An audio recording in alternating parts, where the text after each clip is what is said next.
Let's do example 2. Lerato would like to buy his brother a nice gift on his birthday. The birthday for Lerato's brother is on the 1st of June. When your brother turned 15, Lerato immediately started saving 200 Rand every month in an account that offers 4.5% per annum compounded monthly. Right? If a last payment or last deposit is made on her brother's 16th birthday, how much money will Lerato have in her account? Right, in this situation, we may be tempted to say that there will be 12 payments. Yes, there are 12 months between the 15th birthday and the 16th birthday. But how many payments will be done here?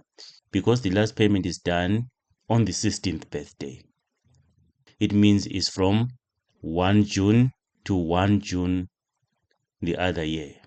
This will be June, July, August, September, October, November, December, January, February, March, April, May, June, right?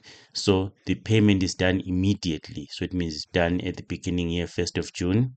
And then there's another one, 1st of July, 1st of August, 1st of September, 1st of October, 1st of November, 1st of December, 1st of January, 1st of February, 1st of March, 1st of April, 1st of May, 1st of June. Let's check how many payments are done here.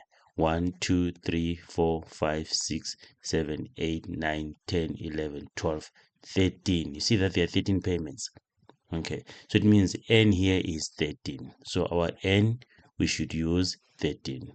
Okay, let's do our calculation. So this is a future value because it's savings.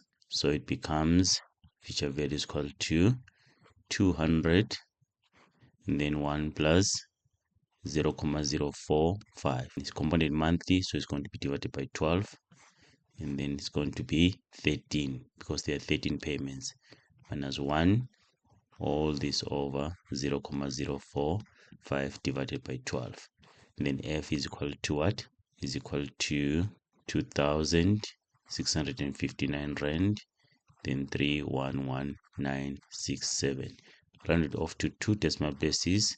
This is 2,659 rands and 31 cents. Okay, please take note, if there are payments which are done immediately, you have to make sure that you are careful there.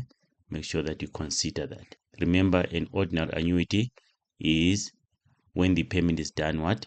At the end of each period. Like if it's per month, it will be at the end of the month, like that. So if there's a payment done immediately, please take note, because sometimes the payments will be done immediately but ending maybe say here. In the next example, we're going to look at that. Okay, we're going to look at the same example, but now what will happen if, let's say, the payment will be done up to here. The payment will be done up to here, up to the beginning of June here, 1 June. And then let's say Lerato does not withdraw the money here, but they let the money grow or gain interest for 1 more month. What are we going to do? We're going to do that in the next example.